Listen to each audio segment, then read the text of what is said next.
Thanks so much for having me again. So I wanted to continue with my segment of talking about my tips for flipping in Sacramento. And today I wanted to focus on finished material. And I know that that doesn't seem like such a big topic, but it's really important to try to get the most amount of money back on your resale.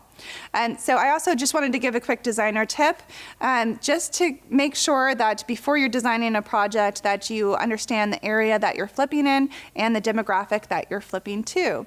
So for example, in Sacramento, we have a lot of older houses, and people that buy in that area really buy because they appreciate the integrity and character of those homes. They do like modern amenities, but make sure that you keep that in mind when you're designing.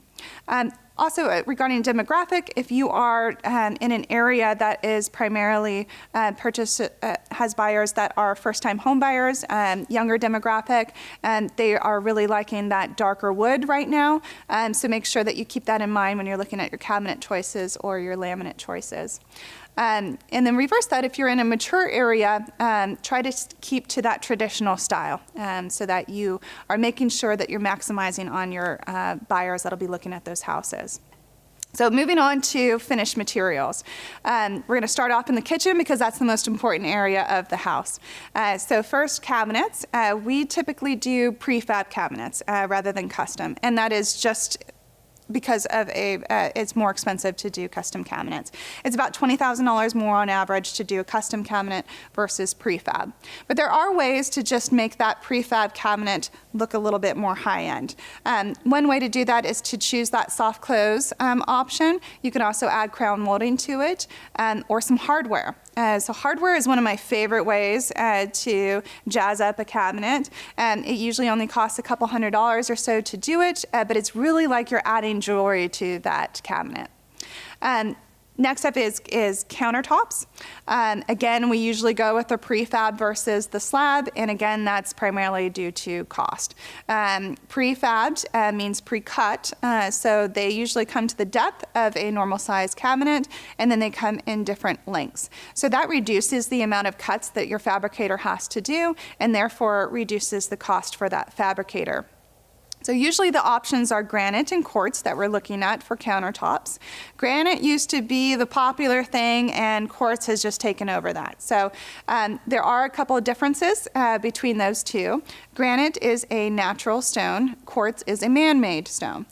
So quartz comes from the quartz mineral that's been crushed up, and then you add resin to it. It's usually about 90% quartz to 10% resin. Because it is a man-made stone, it's much easier to match than a natural stone. It also is known as the more durable of the two, although granite is very durable as well. And that's because it has that resin in it. And lastly, the benefit of a quartz is that you don't have to seal it at any time. So now any natural stone, granite, quartzite, or marble, you're supposed to seal in the front and also do the maintenance of sealing usually every year or so. So those are the difference between those two. I like to use quartzite on our high-end listings. Quartzite is also made of quartz, but it is a natural stone. One thing to really pay attention to if you use quartzite is that you want to make sure that the slabs are coming from the same batch. When they quarry these, they quarry them from different parts of the mountainside, and depending on whether or not you're on the dark side of the mountain, your pigmentation will be a little bit different than on the light side of the mountain. So just make sure you are getting from the same batch, or when you try to put those two together, they may not match quite so well.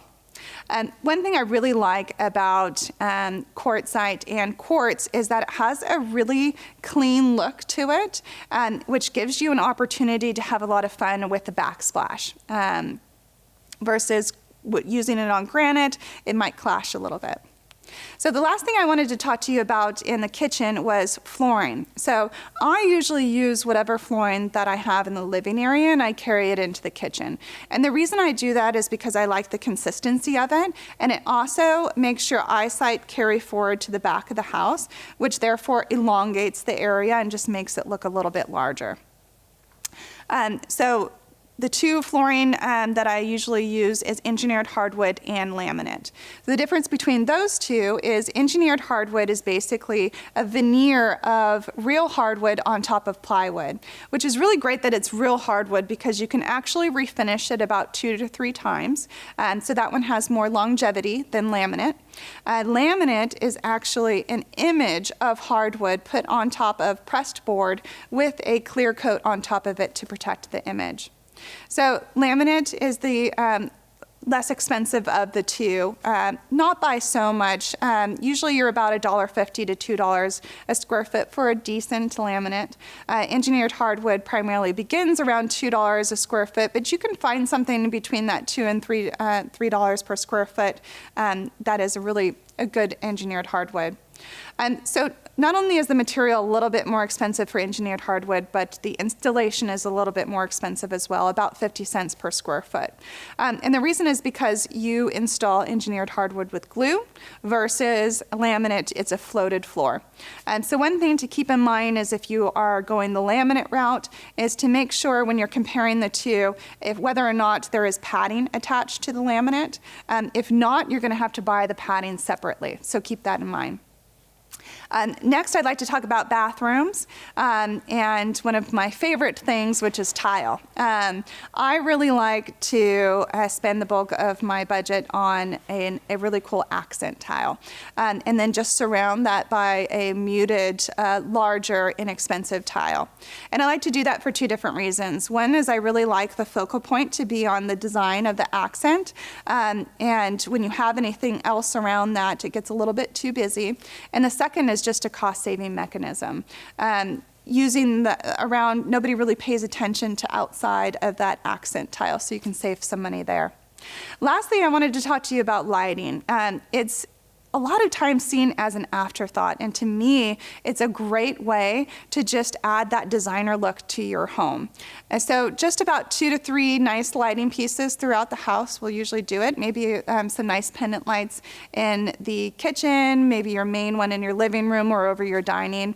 But spending about $100 to $300 on a light fixture a piece, it really does gives it that high-end look without costing much money.